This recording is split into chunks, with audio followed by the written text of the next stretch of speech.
General Synod 101, an introduction for delegates and visitors to the National Meeting of the United Church of Christ, featuring information about what General Synod is and what to expect at the 2015 General Synod in Cleveland. Welcome everyone, I'm Hans Holznagel. Hans, the UCC answer guy from a few years ago. I'm back with an introduction to one of the really remarkable events in the life of the United Church of Christ, our General Synod. If you're coming as a delegate or visitor, get ready for something just a little different from anything else in the United Church of Christ. Sure, there's a business agenda that requires preparation now and important work once you arrive, but General Synod is so much more than that.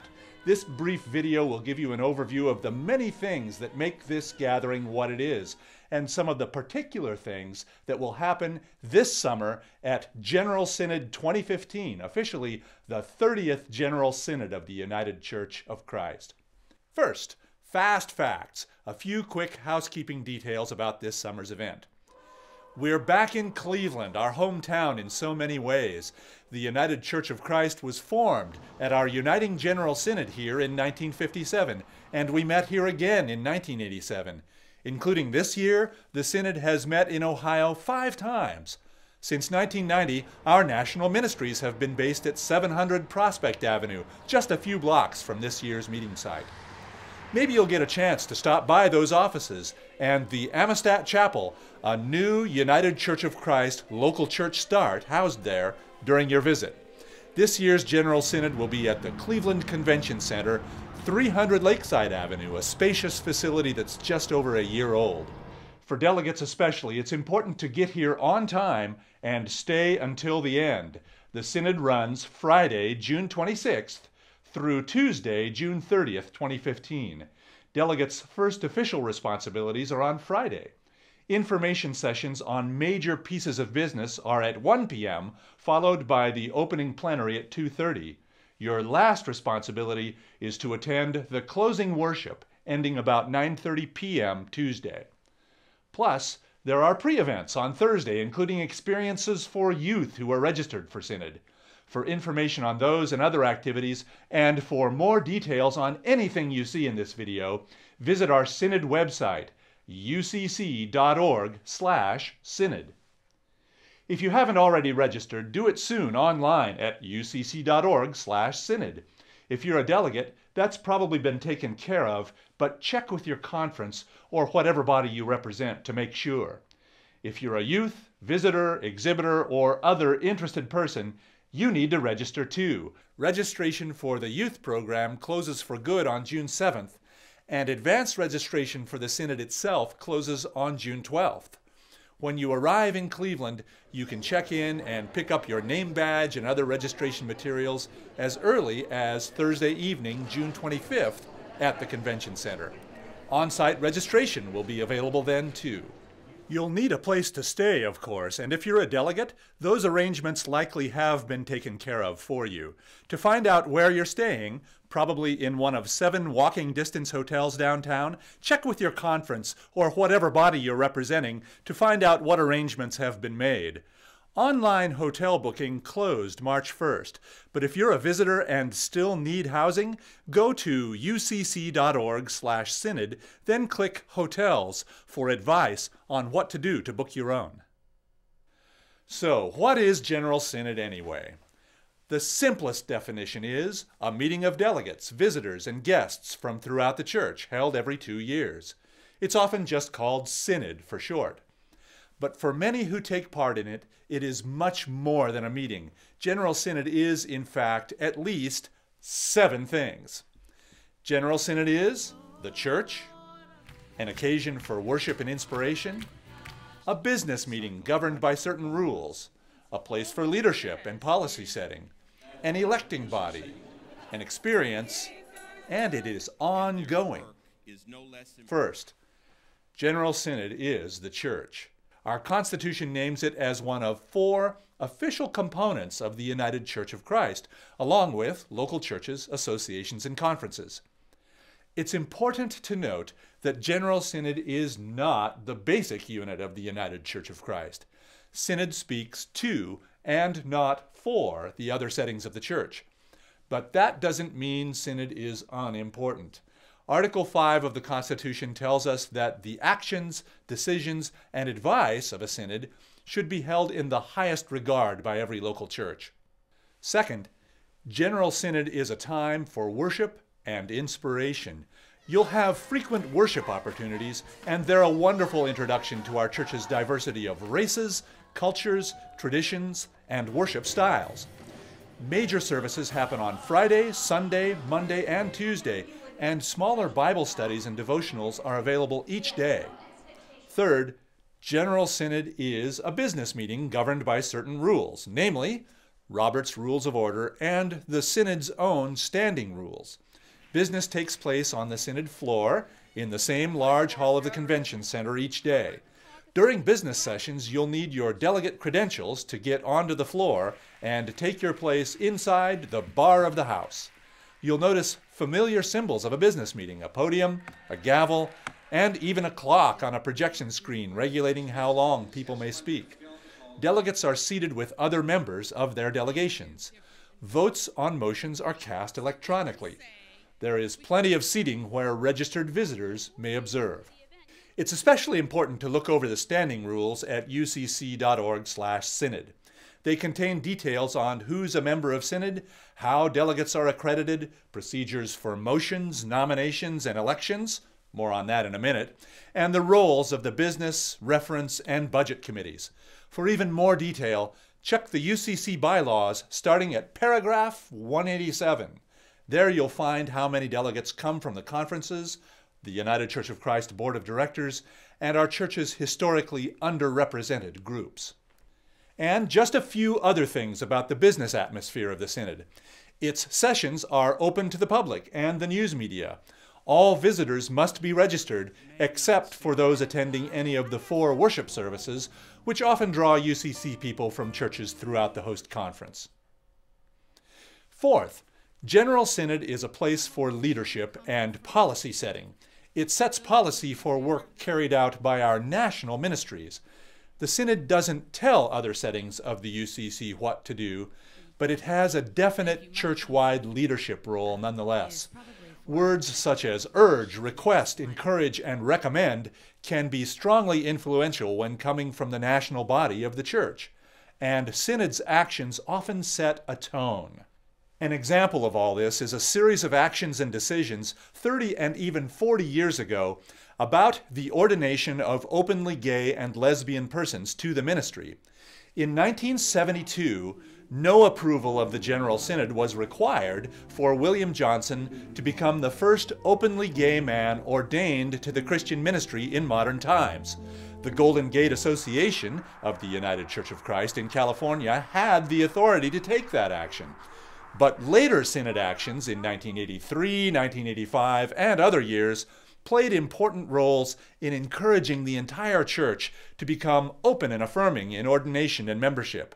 That's an example of the leadership and tone-setting role of Synod. Fifth, General Synod is an electing body. It calls the officers of the United Church of Christ by election to staggered 4-year terms, and also elects the Synod's own moderator and assistant moderator, and members of the United Church of Christ Board of Directors. Sixth, General Synod is an experience. For some people, it's a life-changing experience, or at least one they don't soon forget. There are remarkable speeches and sermons given by famous people, and ones you've never heard of.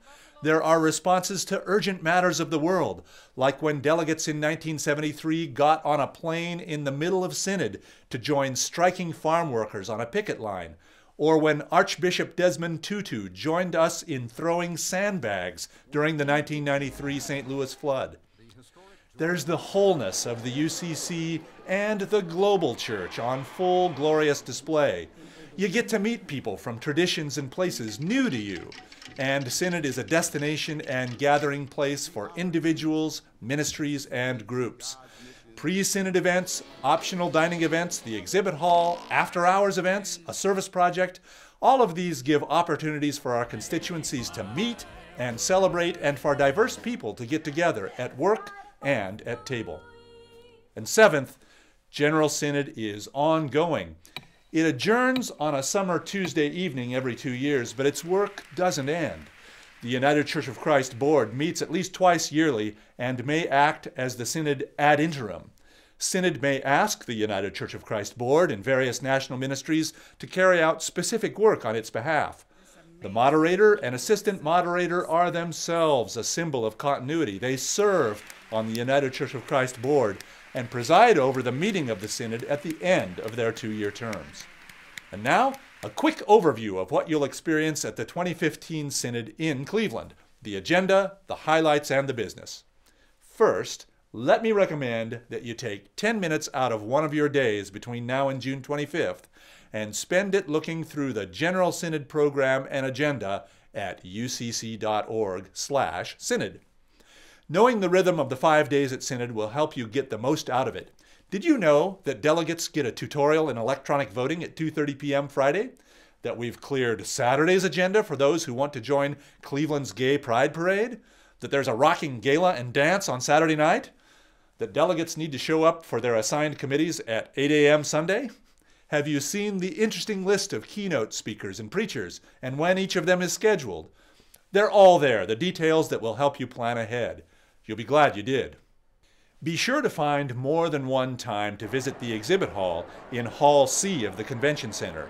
There you'll find ministry displays, resources, shopping opportunities, refreshments, and plenty of room to sit down and catch up with friends, old and new. It's also where you'll find free 30-minute Be the Church mini workshops offered at various times daily, featuring practical and inspiring ideas for doing ministry in the local church. On Saturday afternoon, workshops will be held throughout the Convention Center, offering information and education on dozens of topics, ranging from global ministries and justice issues to youth ministry and using social media. See the full schedule at ucc.org/synod.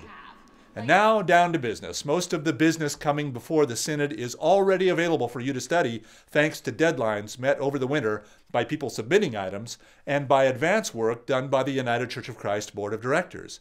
Election slates are in place, and proposed resolutions are available.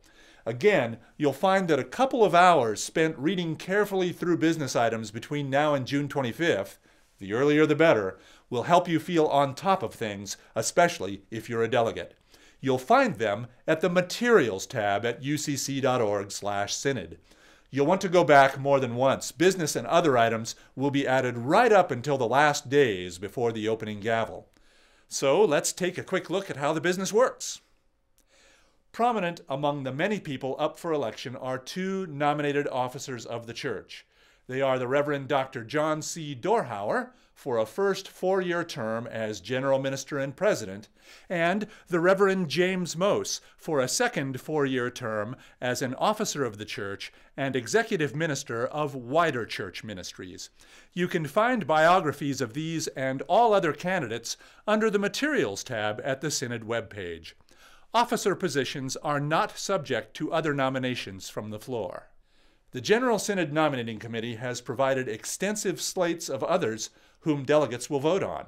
Among them are a moderator and an assistant moderator, members of the United Church of Christ Board, and members of the next nominating committee. Election slates are another good piece of homework for delegates. In March, the United Church of Christ Board reviewed all proposed resolutions received by January 1st. The board forwarded most of these to Synod and classified each one as either a Prudential Resolution or a Resolution of Witness. Here's the difference. A Resolution of Witness is about a moral, ethical, or religious matter. It is intended to guide the church's officers or ministries and be considered by other parts of the church. It requires a 2/3 vote. A prudential resolution can be about policy, structure, or procedures, and can authorize programs or request actions. It requires a majority vote. Very occasionally, resolutions come straight to the floor, but most are first reviewed by a committee of delegates at Synod. Committees meet Sunday morning and afternoon, June 28th. Every delegate is assigned to a committee. Each committee is responsible for reviewing one piece of business or more and making a recommendation to the floor. Check out pages 5 and 11 of the standing rules for the choices your committee can recommend. approve, disapprove, amend, consolidate, refer, or no action. If you want to bring business to Synod, there are 2 more chances and important deadlines and standards to meet.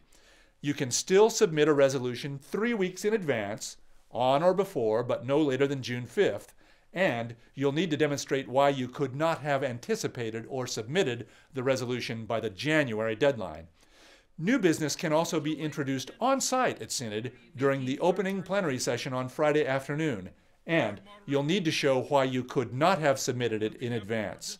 All the details about business, types of resolutions, who may submit them, and procedures for considering them can be found in the standing rules of the 30th General Synod. You'll want to look at Rule 11.3 or Roman numeral XI-3. Come to Cleveland ready to celebrate, study, march, pray, dance, speak, be inspired. Bring the good news of what God is doing where you come from, and return home sharing what you've learned about the United Church of Christ and God's work in the world. Grace and peace to you, and we'll see you in Cleveland.